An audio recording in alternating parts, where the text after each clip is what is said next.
Selamat pagi, selamat datang di Smart 1 BPK Penabur Bandung. Saya Agustinus Tampobolon dalam catatan kesiswaan. Albert Einstein, seorang fisikawan ternama, pernah berkata, jelas menjadi menggemparkan bahwa teknologi telah melampaui kemanusiaan kita. Saat ini siapa yang tidak mengenal internet? Kehidupan nyata yang seolah seperti magnet, menarik semua urusan menjadi viral dan semuanya ada di media sosial. Bebas berekspresi dan berhak bicara, tapi nyatanya semuanya kebablasan. Semua berhak memaki, menelanjangi kata tanpa ada toleransi. Parahnya, dunia digital menjadi ajang cacian, kejahatan kerugian merajalela. Tapi ketika hukum bicara, banyak yang tidak rela. Dan maaf adalah jalan terakhir untuk memaafkan. Lantas apakah ini menjadi warisan kita untuk generasi masa depan? Inilah catatan kesiswaan, kejahatan cyber, remaja, dan konsekuensinya.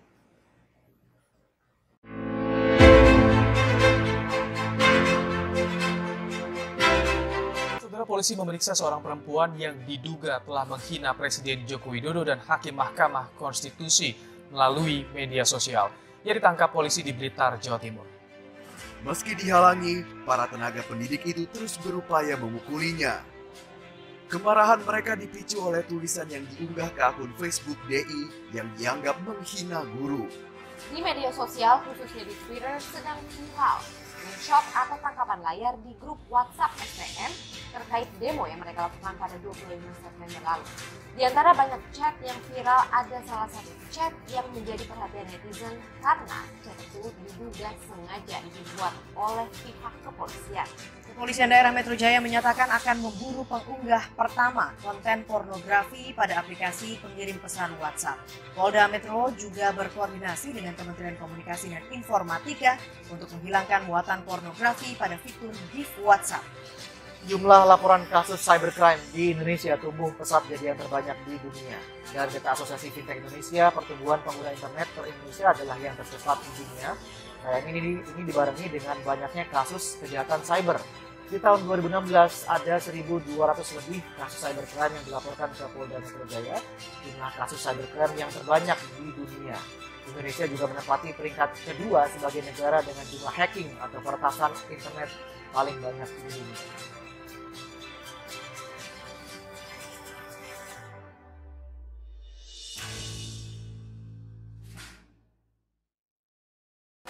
Internet adalah bagian dari perkembangan ilmu pengetahuan dan teknologi yang sangat pesat tentunya. Dan dampak yang ditimbulkan oleh internet banyak sekali, baik dampak negatif maupun dampak positif.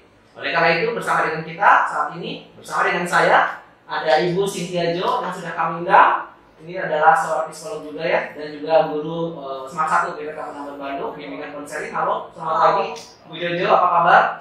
Baik ya, baik. Dan juga di sini sudah ada Bapak Deden. Ya, ini Bapak Deden ini menjabat sebagai Panit Tua, Subdit 5, bagian Direktorat Reserse Kriminal Khusus ya Pak ya, di Polda Jabar. Apa kabar Pak? Alhamdulillah baik. Alhamdulillah baik ya. Dan hari ini kita akan berbicara banyak mengenai kejahatan cyber, termasuk cybercrime dan juga cyber etik yang memang banyak sekali mendengar di masyarakat, khususnya di kalangan anak-anak muda gitu ya, Bapak dan Ibu. Dan mungkin saya akan langsung saja kepada Ibu Cynthia. Gitu ya, Bu Cynthia, apa sebenarnya internet ini dan dampaknya kepada generasi muda, apa yang paling Ibu lihat? Gitu? Sebenarnya kalau misalnya kita lihat dari awal internet ini ada, anak remaja itu sangat digandrungi sekali gitu ya Pak. Karena mereka punya media sosial yang sangat banyak.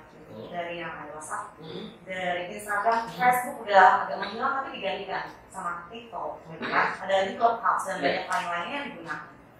Dan itu tuh sebenarnya di awal memudahkan banget informasi untuk chatting, email segala macam. Jadi semua dengan mudah kita dapatkan untuk anak remaja ini.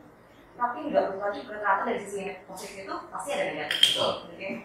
Dan kita bisa lihat dari sisi negatifnya itu ada yang timbul lah mulai ada bullying tapi dari cyber gitu kan. Yang dulu biasanya gontok-gontokannya tuh face to face gitu ya. Kalau misalkan mungkin angkatan kita seperti itu sekarang ya. Dunia maya ya. Iya benar ya. Dan ini kok nggak kelihatan gitu kan? Siapa nih yang saya ngomong gitu sebenarnya kan? Jadi seenak mereka gitu untuk menata-natai gitu kan untuk netizen komentar segala macam gitu di media sosial gitu kan. Ini yang jadinya perkembangannya bukan lagi yang positif tapi menjadi negatif. Ya. Nah yang inilah yang membuat para remaja lebih bijak sebenarnya menggunakan internet karena memang kesini-sini banyak negatifnya yang dirasakan gitu ya, dari yang cyberbullying, dari yang hate speech, dan juga yang lain-lainnya banyak sekali yang negatif yang terjadi. Ya itu tadi dari dampak. Saya mungkin ke Pak Deden. Pak Deden sebenarnya apa sih yang paling berdampak bagi anak sekarang ini, termasuk salah satunya cybercrime yang tadi kita sudah bercerita mungkin sebelum ini. Jadi kita cybercrime, kenapa itu sampai mengarah kepada cybercrime? Ya, cybercrime ini adalah sebuah kejahatan yang notabene-nya itu menggunakan sebuah perangkat atau device sehingga di situ ada sebuah digital. Sehingga jujur dalam hal ini kami bikin pertanyaan dari pemerintah untuk menertibkan apa yang terjadi dalam generasi sekarang ini yang notabene begitu sangat-sangat pesatnya perkembangan digital teknologi, sehingga dalam hal ini memerlukan peran pemerintah untuk hadir di situ. Jangan sampai generasi muda kita ini mau dibawa ke mana? Apakah generasi TikTok atau generasi yang notabene-nya sampai dengan saat ini bisa dipahami lah. Maka daripada itu hadirnya pemerintah, hadirnya hukum untuk menertibkan daripada permasalahan di dunia maya ini. Pak Deden, sebenarnya yang ingin saya tanyakan juga adalah bentuk-bentuk cybercrime itu yang seperti apa? Makanya diberikan namanya cybercrime. Iya, bentuk-bentuk kejahatan cybercrime ini yaitu kejahatan yang pelaksanaan kejahatan non fisik atau cyberspace ya, yang mana proses penyelidikannya mengakibatkan sebuah laboratorium forensik, sehingga dan untuk penanganannya juga itu proses lidiknya itu dilakukan dengan cyberspace virtual dan undercover. Penanganannya juga menggunakan komputer sebagai TKP atau crime scan. Nah, dalam proses persidangan juga menggunakan ITE. Jadi jujur ini adalah sesuai dengan porsi kita bahwasanya Indonesia ini mau masuk ke generasi 4.0 ya, 4.0 yang notabene-nya kejahatan digital ini semakin tinggi. Nah, khususnya mungkin untuk kaula muda, tepatnya mungkin ini di SMA 1 ya. Ini notabene-nya merupakan tunas-tunas bangsa yang notabene-nya jangan sampai generasi kita tergilas dengan kehidupan sehingga tidak ada kontrol. Maka dalam hal ini bagaimana penggunaan alat komunikasi, bagaimana penggunaan media sosial itu merupakan peran daripada yang pertama adalah orang tuanya sendiri. Sejauh mana keterlibatan orang tua, kalau memang misalkan kami juga selaku tim di cyber punya sekolah jabat tidak serta-merta kalau memang anak tersebut masih di bawah umur dan masih merupakan tanggung jawab daripada pihak orang tua, kita kembalikan ke pihak orang tua. Ya, semuanya harus berperan dalam hal ini, baik dari mungkin pihak sekolah, dari pihak orang tua, kalau mungkin yang terakhir itu adalah pada pihak aparat internal. Itu saya anggap kategori harus yang terakhir. Yang lain seperti bagaimana pihak sekolah, bagaimana pihak orang tua, karena yang notabene dengan zaman seperti sekarang ini susah-susah sekali, ya susah-susah gampang lah. Ya, baik, terima kasih Pak Deden. Untuk Bu Cynthia sendiri, Bu Cynthia, kalau cyberpetting itu kita berbicara tentang apa itu cyberpetting? Kalau menurut Ibu, banyak sekali kan perilaku anak muda tentunya ada di internet gitu ya, berkaitan dengan etika. Nah, apa yang ingin Ibu sampaikan sebenarnya? Nah, cyberpetting sebenarnya muncul itu karena ini sudah tidak bisa lagi dipahami kembali, itu tidak ada aturan-aturan yang jelas mengenai internet, karena yang memang dunia cyber itu nggak bisa kita seperti yang ini ya face to face gitu ya, layaknya kita bertemu gitu. Makanya pemerintah menggunakanlah cyber etik ini dengan cara mereka membuat aturan untuk kita punya cara bagaimana batasannya gitu menggunakan internet ini, dari aturan, norma-norma, bukan hanya sopan santun, tapi ya itu yang tadi Bapak bilang dari hukumnya bagaimana, isu-isu sosial. Nah itu nanti akan saya tanyakan kepada Pak Dede. Nah, apa yang hukumnya gitu. benar. Itu tuh termasuk cyber etik. Jadi tuh kalau misalnya kita bilang cyber etik itu hanya etika saja, tidak, bukan hanya sopan santun, bukan hanya perkataan aja gitu, tapi ya balik lagi hukum dan isu-isu moral yang itu harus menjadi kata ini ya, kata keramanya mungkin. Benar. Selain itu, maksud juga nih Pak, cyber etik itu di bawahnya ada etika. Nah mungkin Bapak juga pada tahu dong pasti ya. Etika ini tuh cara etika kita berkomunikasi. Bagaimana sih di internet itu? Nah ini juga diatur sama cyber etik sebenarnya. Nah ini baru saya ke Pak Dede. Pak Dede payung hukum nih, ada nggak di kita di negara ini payung hukum? Negara kita jujur, ya. Undang-undang kita ini banyak sekali itu tahun ya. Tahun 2008. Ya. Cuman undang-undang tersebut sudah diperbarui kembali sesuai dengan Undang-Undang Nomor 19 ya, tahun 2016 tentang perubahan atas Undang-Undang Nomor 11 tahun 2008 ya, tentang informasi dan transaksi elektronik. Nah inilah sangat berkaitan erat sekali sambungan daripada musiknya sebelah saya. Musiknya ya. Ini ya dari itulah payung hukum sehingga negara atau pemerintah hadir untuk menjabarkan bagaimana norma-norma dalam hal kegiatan bermedsos.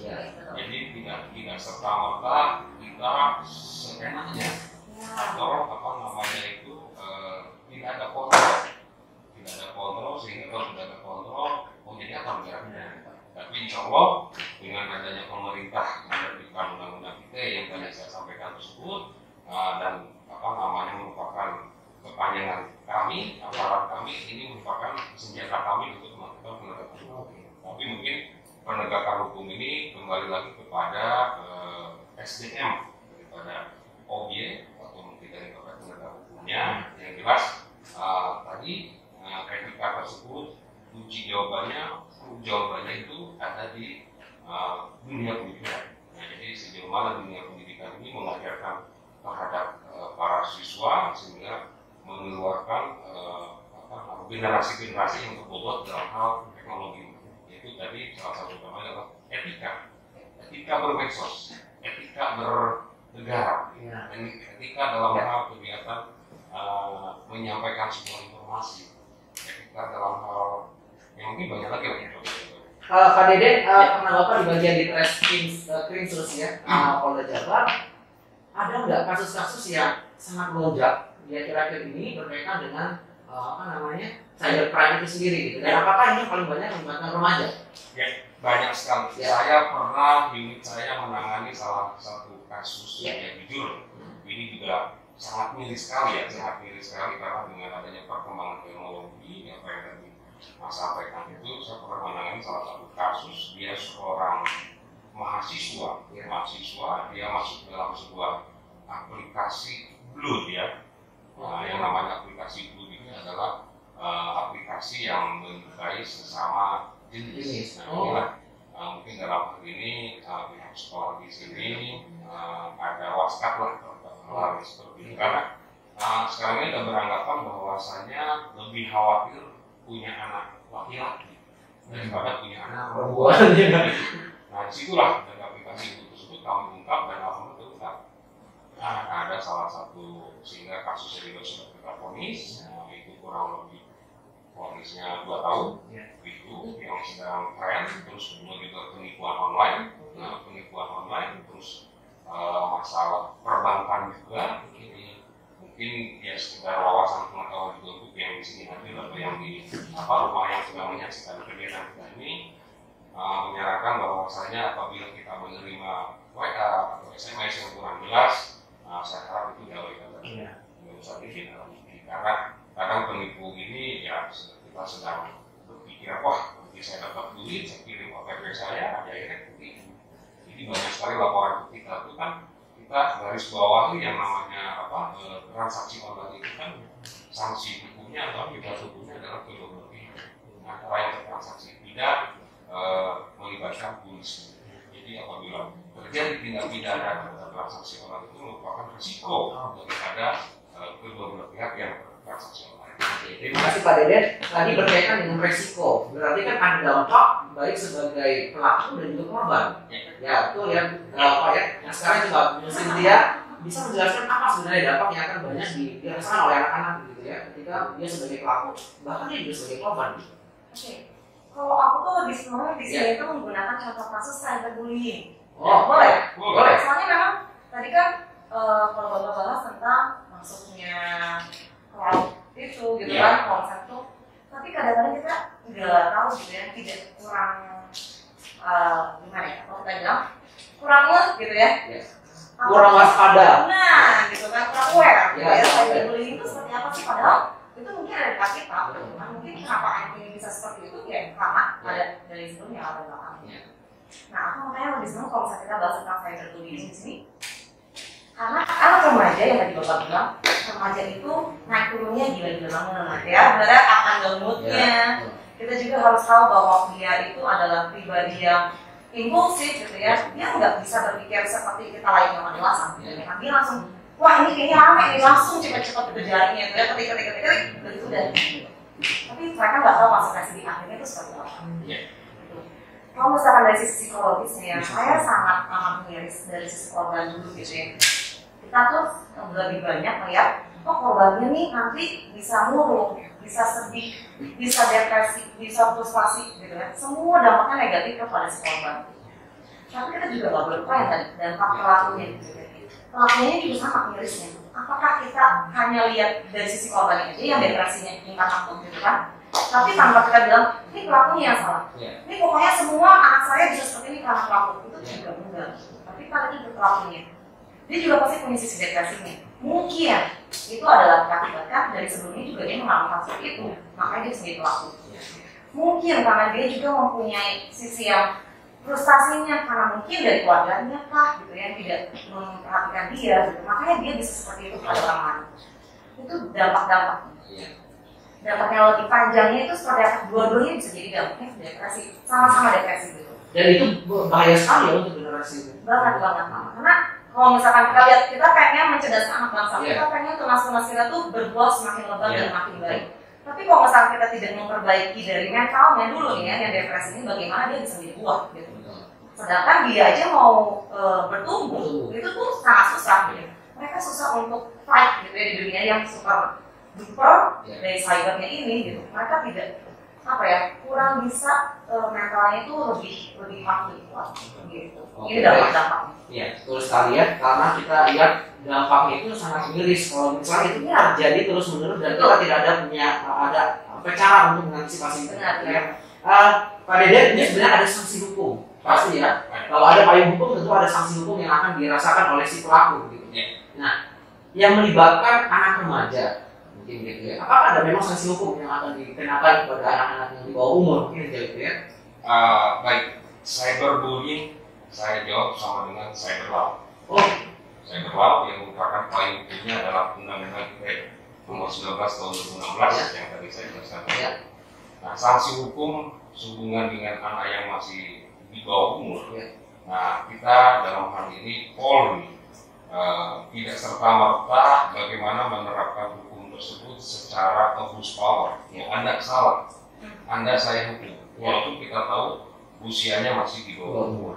Nah, dalam hal ini apa yang tadi awal saya sampaikan, kembalikan lagi kepada pertama adalah bagaimana di dalam internal keluarga. Kedua, bagaimana pihak sekolah dalam memanage mungkin akhlak. Kembalikan lagi kita ke akhlak. Kalau insya Allah kalau misalnya akhlaknya baik dalam kehidupan sehari-hari maupun dalam kehidupan dia bermedia sosial atau dalam menggunakan digital atau cyber, dia insya Allah akan terkontrol, tidak akan lost control. Nah, mungkin tadi kata Mbak Tika ini sehubungan dengan pelapor dan terlapor sama-sama ada akibatnya.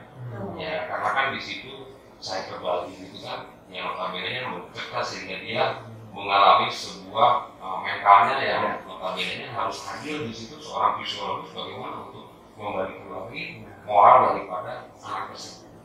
Dan situlah makanya mari kita perankan peranan kita masing-masing, bagaimana Polri, bagaimana pihak sekolah, bagaimana pihak psikologis mungkin, bagaimana pihak keluarga.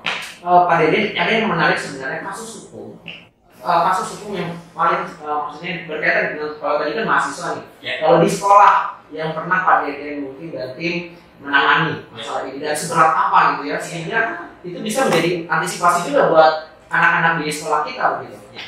Ya intinya kembalikan lagi kepada daripada pihak sekolah selaku filter atau selaku garda terdepan dalam hal memanage bagaimana para murid ini menggunakan media sosial. Intinya di situ. Kalau memang pihak sekolah sudah maksimal, ya mungkin pihak sekolah ini dengan salah satu upaya banyak berkoordinasi, berkomunikasi dengan aparat penegak hukum untuk mengadakan sebuah sosialisasi sehingga hal-hal yang akan terjadi itu menjadi akan terhalang sehingga tidak akan terjadi. Baik, terima kasih Pak Deden. Bu Cynthia. Nah, ya Bu Cynthia, apa yang bisa Bu Cynthia lihat? Apa yang bisa Bu Cynthia lihat misalnya ketika banyak sekali perkembangan teknologi yang sudah berakibat buruk terhadap anak-anak gitu ya, sehingga mereka apa yang mau disampaikan kepada anak-anak kita sebenarnya? Oke, kalau misalkan saya bilang apa yang mau disampaikan itu banyak pastinya ya, Yeah. karena udah punya Yeah. case-case tertentu yang beberapa klien saya pun merasakan bahwa ini rugi kalau misalkan saya bergabung sama internet yang makin mendesak saya tuh ya banyak kerugian dari klien-klien saya juga gitu. Mereka mengatakan bahwa kok ada ya Bu pemikiran seperti ini, kok ada ya Bu dia nggak tahu saya tiba-tiba dia ngechat seperti ini gitu. Makanya aku selalu bilang gini sih sama pelaku dan juga korban gitu, sama-sama kita berpikir sebelum kita mengatakan gitu ya apa yang ingin kita ungkapkan kepada orang lain, kita pikir dulu adakah bagusnya, ada nggak sih sisi benarnya, realitanya seperti apa nih? Ini untuk kebaikan dia nggak? Atau saya kasihnya ini tuh sebenarnya buat saya aja sih, saya senang aja kayak gini. Ada nggak sih unsur inspiratifnya untuk orang lain saya mengatakan hal seperti itu? Jadi makanya selalu saya bilang dan omongkan gitu kepada anak-anak remaja untuk klien-klien saya itu adalah, yuk jangan sampai kalian itu menyesal. Gitu ya. Nanti kalau misalnya tiba-tiba orang tua si A datang ke keluarga minta pertanggungjawaban, itu gimana? Hanya ada kata mungkin tadi bapak bilang kan, gitu kan. Terus kalau misalkan tiba-tiba Polri datang nih, keluarga gitu kan, terus gimana keluarganya? Ya nyumput gitu. Saya harus bilang, saya minta maaf. Itu tuh bukan jawaban yang terbaik gitu kan. Gitu kan, malah itu nggak mendidik sama sekali gitu. Dan Pak Deden sebenarnya gini, apa sanksinya itu sejauh mana ini yang saya masih penasaran begitu ya. Maksudnya sejauh mana anak-anak ini ketika melakukan misalnya pencemaran nama baik di media sosial, kemudian anak ini bisa nggak dibawa ke ranah hukum gitu, walaupun dia di bawah usia gitu.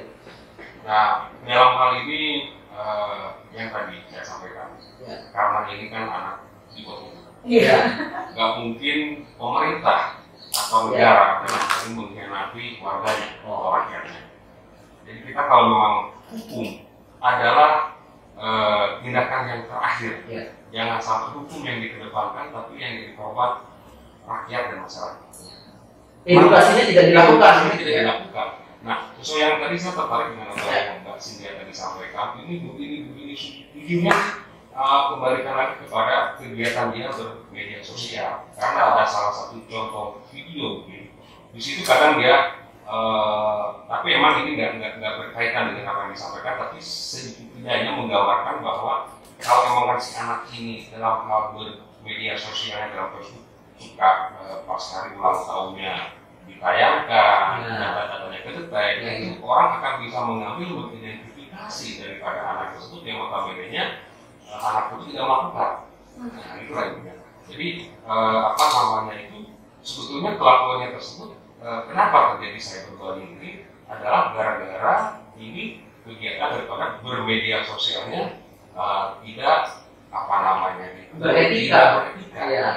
Intinya itu. Tapi kalau bermedia sosialnya beretika, ya tidak akan terjadi cyberbullying. Karena kembali daripada si anaknya tersebut dalam melaksanakan kegiatan di media sosial. Meskipun Pak Deden, ketika apa yang dilakukan anak itu sangat membahayakan orang lain misalnya. Nah, kita sudah masuk ke ranah itu. Kalau masuk ke ranah tersebut, kami juga dalam hal ini yang tadi saya sampaikan bahwa penegakan hukum itu adalah upaya terakhir. Kami akan mencoba kami tidak menutup kemungkinan kemungkinan suatu saat saya akan mengundang juga. Fisiologis anak ini bagaimana? Apakah masih dalam hal wajar, kurang wajar, atau bagaimana? Oh, padahal anak ini setelah saya lakukan analisa dan evaluasi hasilnya seperti ini. Dia layak untuk dihukum, ya sudah. Dengan adanya dasar dan pijakan itu, kita mainkan senjata yang sudah disampaikan pemerintah terhadap kita untuk menertibkan menjalankan peraturan tersebut. Baik, Bu Siti dan juga Pak Deden, terima kasih untuk pernyataannya. Oke, kita rehat dulu sebentar. Ya, kita akan saksikan pesan-pesan berikut ini dulu.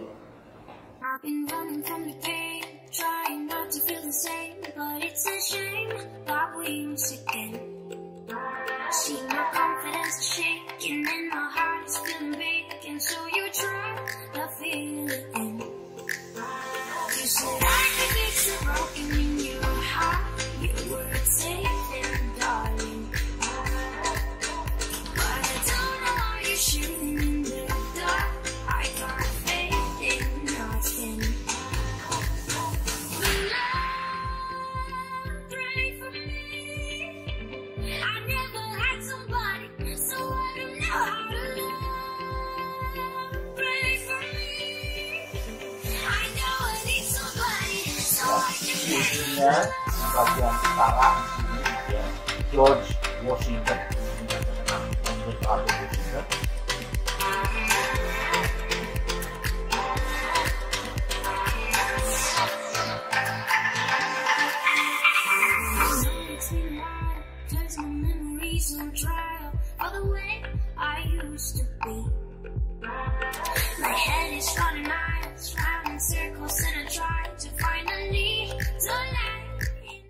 Baik, kembali lagi dalam program catatan kesiswaan. Senang sekali kita bisa bersama dengan anak-anak sekalian dan juga tentunya memberitahukan dan menginformasikan berkaitan dengan dampak-dampak cybercrime dan juga cyberetik. Dan pastinya ini sangat penting sekali untuk kita, khususnya ya orang tua, mungkin guru dan juga sekolah pastinya untuk mengantisipasi hal-hal yang demikian. Apalagi kita semua yang menjadi bagian ambil andil di dalam bagaimana cara kita untuk mengatasi hal tersebut. Nah, kalau tadi di sesi pertama kita sudah berbicara mengenai kasus-kasusnya, kemudian bagaimana perkembangannya. Kali ini di sesi yang kedua ini kita akan coba berbicara mengenai bagaimana cara penanganannya.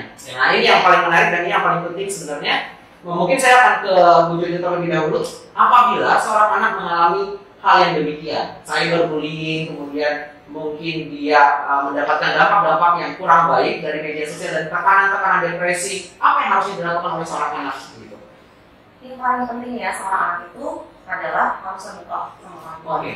Karena kebanyakan gini Pak, kalau misalkan dia sudah mendapat cacaan, dia itu hanya berpikir seorang diri, tanpa tidak tahu gitu siapa yang perlu saya kasih tahu informasi ini gitu kan. Karena pertama dia takut kalau sama orang tua nanti malah saya yang salahin gitu kan. Atau kedua dia takut nanti ada larangan saya tidak boleh menggunakan handphone. Gitu, makanya anak itu penting banget untuk terbuka sama orang tua.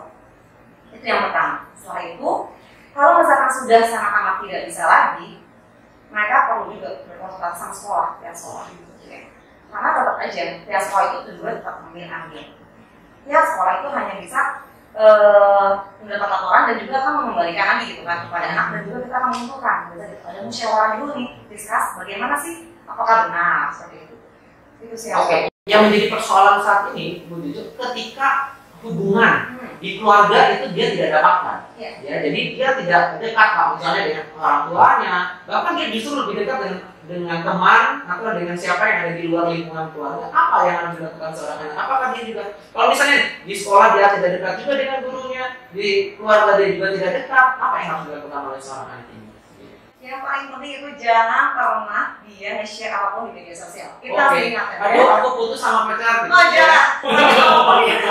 Gini loh, kadang-kadang anak remaja tuh dengan impulsifnya dia pakai teman siapapun langsung nih media sosial dia punya jadi friend ya. Nah itu tuh jangan gitu ya. Tetap balik lagi. Kalau misalkan memang kita juga harus pintar sebagai anak remaja. Apakah memang teman-teman saya ada teman-teman yang dukung, gitu ya? Kalau misalkan tidak, kita harus balik lagi. Pastinya ada guru BK. Nah, seperti kalau Bu Jojo, saya akan curhat terus tiap hari ya. Iya, pasti Pak. Gitu.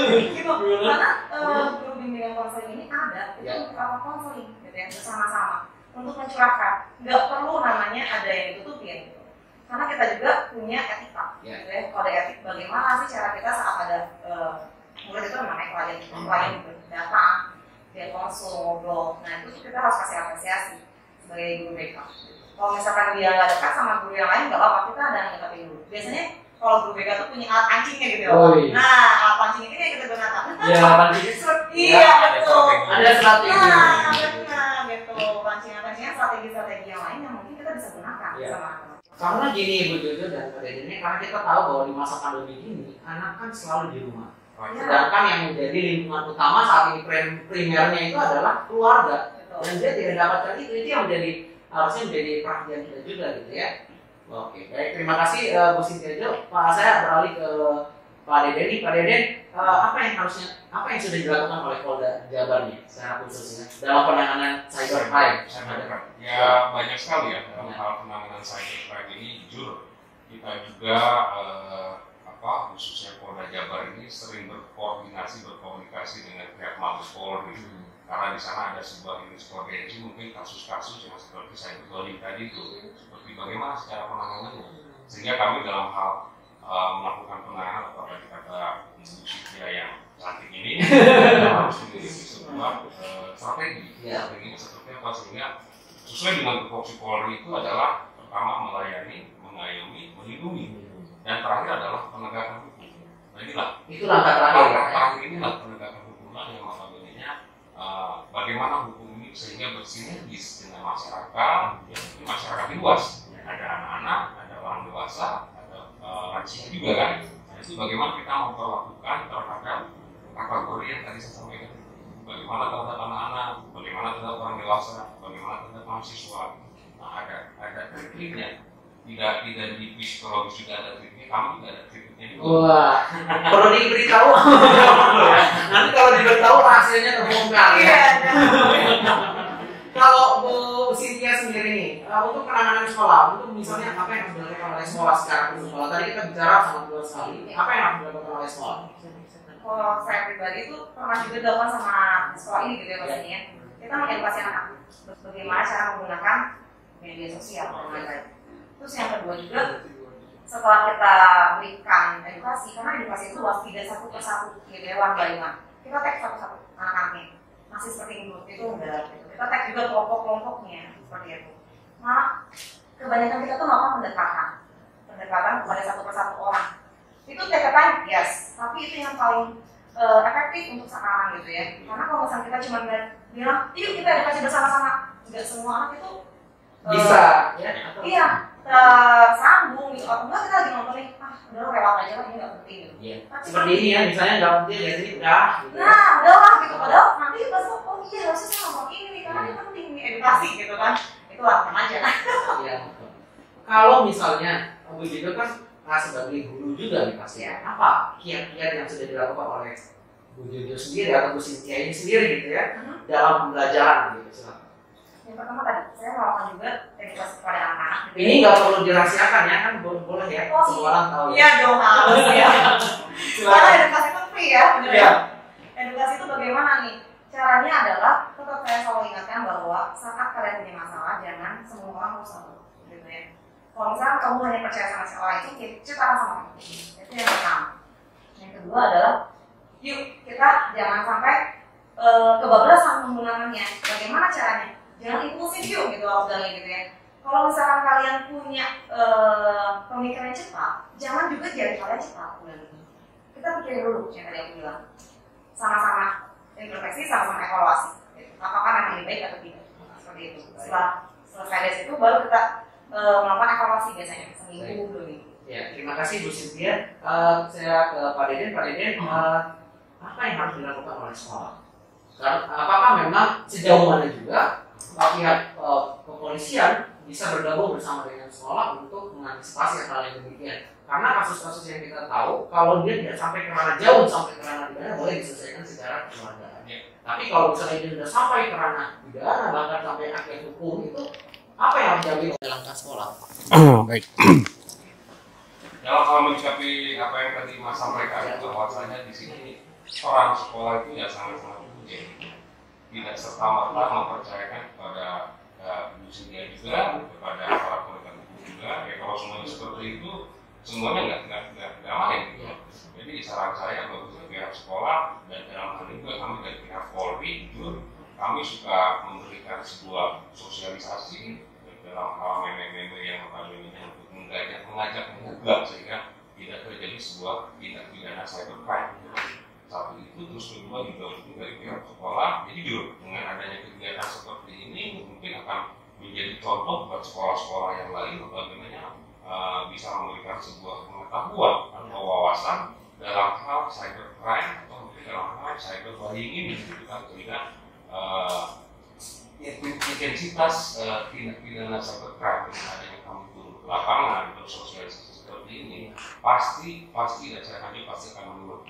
Dan insya Allah Jawa Barat akan aman. Tapi semua stakeholder harus bekerja sama. Kalau hanya mempercayakan ke Polri juga jujur penanganan kasus tidak satu saja, banyak kasus-kasus yang lain. Jadi dalam hal ini berkenan mungkin seluruh stakeholder dari tingkat pemerintahannya, dari tingkat mungkin sekolahnya, dari tingkat gurunya, orang tuanya, atau dari tingkat bimbingan konseling itu yang notabene itu adalah merupakan garda terdepan dalam hal untuk mengeliminir hal-hal yang notabene jangan sampai generasi muda kita, tunas-tunas bangsa kita terjebak dalam hal permasalahan hukum cybercrime.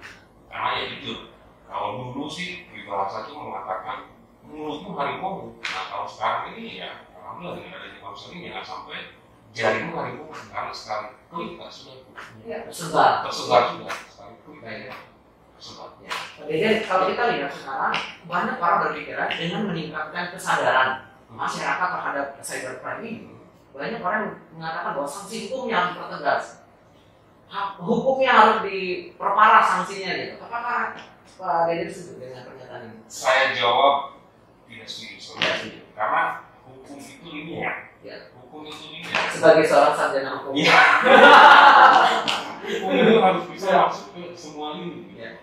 Kalau memang tadi yang disampaikan Mas harus seperti itu, terlalu sakit, terlalu tidak bijak.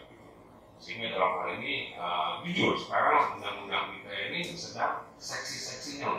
Kenapa saya kategorikan seksi? Mungkin bisa ramai lah sekarang di media massa ini bahwa undang-undang kita harus direvisinya. Karena kadang berdampaknya itu, ya jujur saya ada salah satu kasus yang tadinya dia pelapor menjadi terlapor. Nah makanya dengan adanya kebijakan Pak Kapolri itu kalau nggak salah kayaknya tanggal 22 Februari itu beliau selaku pimpinan kita, pimpinan Polri tertinggi sudah menyampaikan bahwa pasal pencemaran nama baik itu yang pertama tidak boleh pelaporannya itu dilakukan, dan yang kedua supaya mengedepankan kearifan lokal atau restorasi.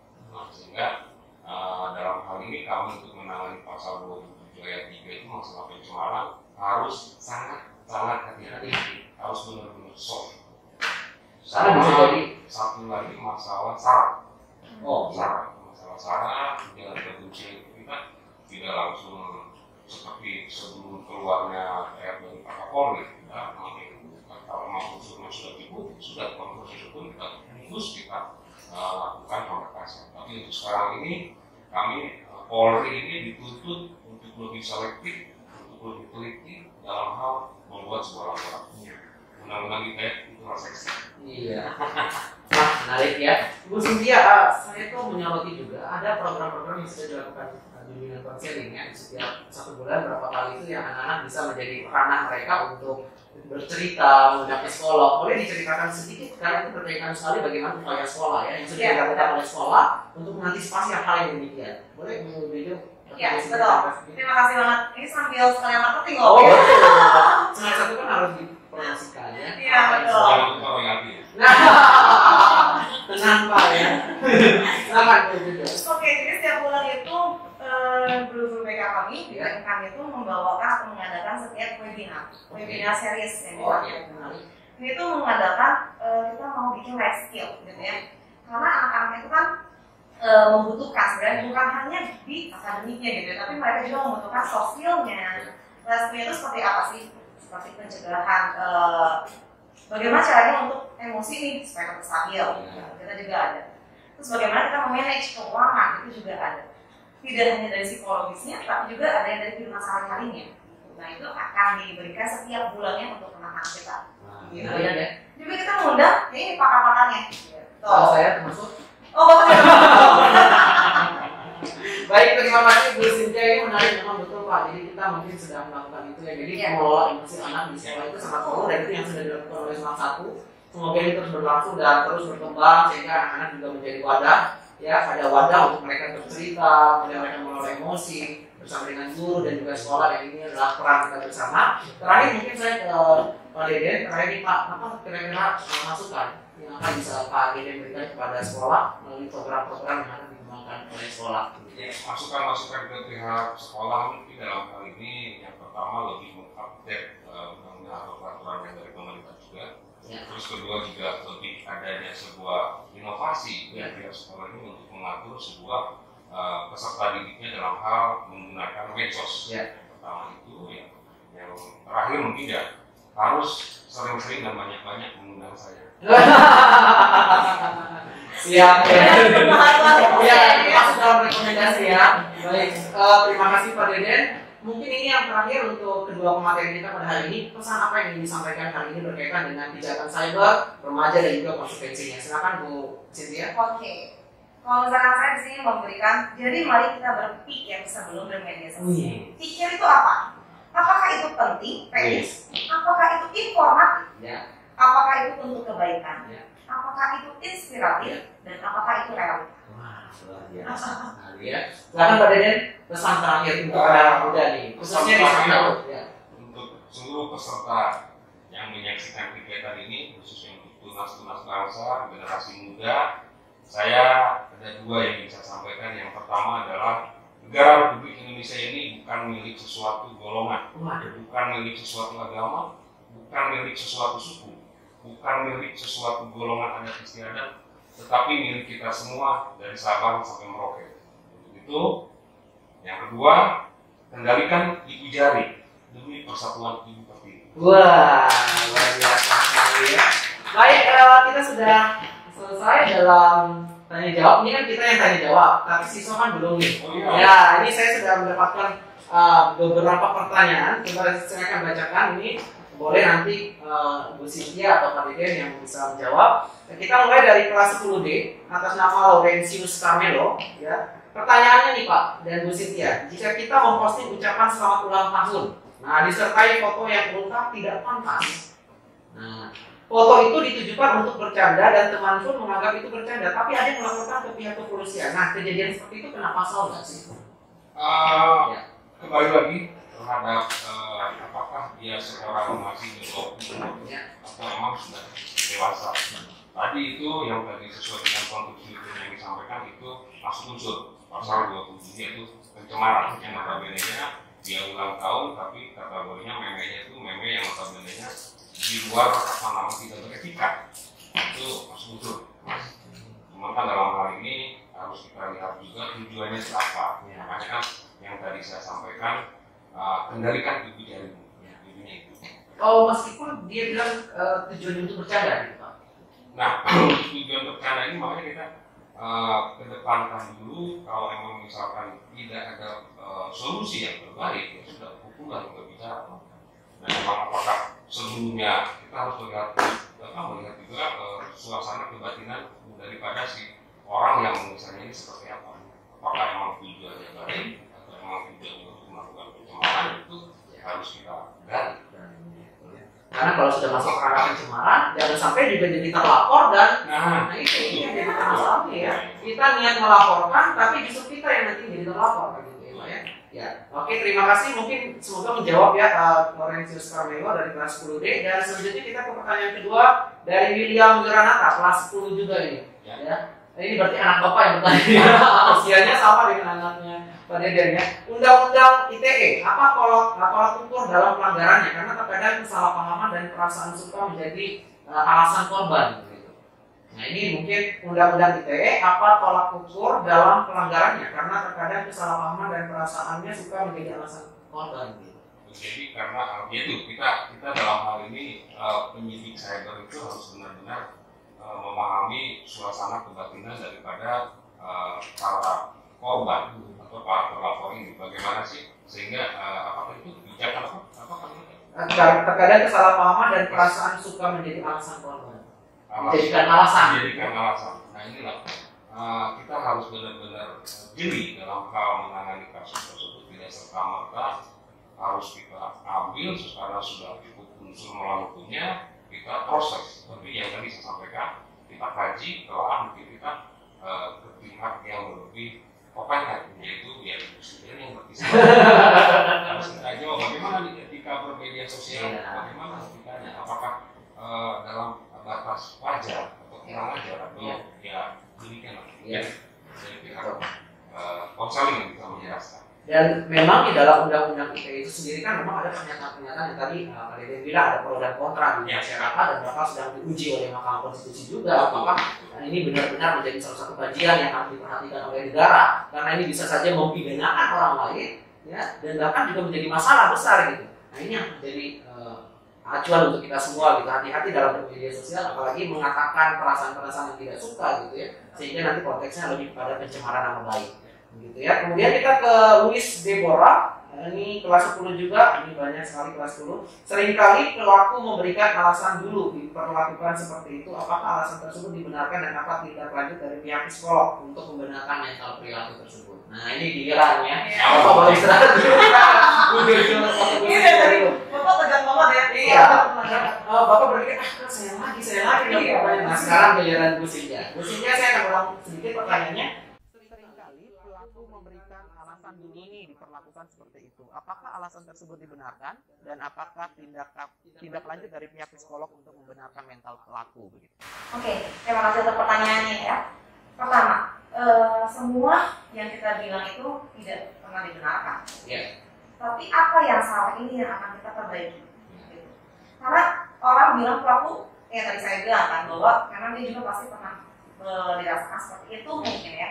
Tapi balik lagi, apakah sikapnya dia, responnya dia seperti apa? Kalau misalkan dia melakukan hal seperti itu, berarti kan ini yang tidak benar. Maksudnya dari pemikirannya, gitu ya. Nah dari pemikiran ini yang kita akan perbaiki, dari mentalnya juga kita akan perbaiki bahwa semua yang dibahas itu tidak baik. Gitu. Nah anak-anak yang jadi pelaku ini kurang adanya kesadaran. Dari titik kesadaran ini yang dia bilang, itu dulu saya seperti itu, masa saya tidak boleh membahas. Nah kesadaran ini yang kurang gitu ya. Dan harus ditingkatkan mungkin atau disetor. Kita naikkan di blow up lagi nih sistem kesadaran dari si pelakunya bahwa itu salah seperti itu. Kalau bilang kita tidak ada tindak lanjut pastinya ada dan itu kita perbaiki dulu. Kalau misalkan dia sudah sadar kesalahannya dia seperti apa, mari kita bikin lagi nih rancangannya, pelatihannya seperti apa untuk memperbaiki sikap ini. Oke, terima kasih Bu Cynthia. Ini juga ada pertanyaan dari Karis kelas 11B. Nah, ini baru naik ke kelas 11 nih. Nah, ini pertanyaannya, ini mungkin pengalaman juga jika akun saya dihack. Ya kan, kadang kita punya akun Instagram, mungkin media sosial lainnya. Jika akun saya dihack, saya lakukan balik ke orangnya, gitu ya. Hack balik mungkin seperti itu ya. Tapi orang tersebut melaporkan saya ke pihak berwajib. Siapa yang akan kena sanksi? Baik, terima kasih. Bagus ya pertanyaan ini. Pertanyaannya merinding sekali. Dijawab salah, takut salah. Saya jawab apabila ada rekan-rekan peserta didik yang mengalami seperti yang tadi ditanyakan, dalam hal ini tidak usah dibalas lagi. Jangan sampai api dibalas api. Kalau bisa api dibalas dengan air sehingga masalahnya bisa padam. Nah, kemarin ke pertanyaan tadi, sehubungan dengan apabila mengalami kejadian seperti tersebut, silakan para peserta didik untuk membuat sebuah kronologis daripada kejadiannya. Kenapa sampai di-hack? Kenapa bikin dulu kronologisnya serta dilengkapi dengan bukti-bukti pendukung, sehingga dalam hal ini kami penyidik bisa membuat sebuah konstruksi hukumnya seperti apa. Yang jujurlah kami anggap sebagai mungkin dokter lah untuk mengidentifikasi masalahnya seperti apa. Kalau emang masalahnya tersebut sudah kita bisa identifikasi, nah apakah mungkin baru kita kasih obat dulu yang notabene-nya bisa 3 kali 1 bisa sembuh, ya alhamdulillah. Tapi kalau kita kasih obat kalau 3 kali 1 masih tetap semakin itu, ya sudah hukumlah yang berbicara. Data hukum adalah langkah terakhir. Iya. Baik, terima kasih Pak Deden. Pertanyaan selanjutnya ada Stephanie Gloria dari kelas 11A. Bagaimana cara menyikapi implementasi pemberian hak berpendapat agar tidak disalahgunakan? Nah, mungkin kebebasan berpendapat di media gitu ya, agar tidak disalahgunakan itu bagaimana? Sejauh mana sebuah ungkapan dapat dilabeli sebagai kebebasan berpendapat dan bukan pelanggaran? Ya. Silakan Pak. Jadi kebebasan berpendapat dalam hal ini, kebebasan berpendapat ini yang satu sesuai dengan norma-norma atau kaidah-kaidah yang ada dalam kehidupan berbangsa dan bernegara dalam hal ini.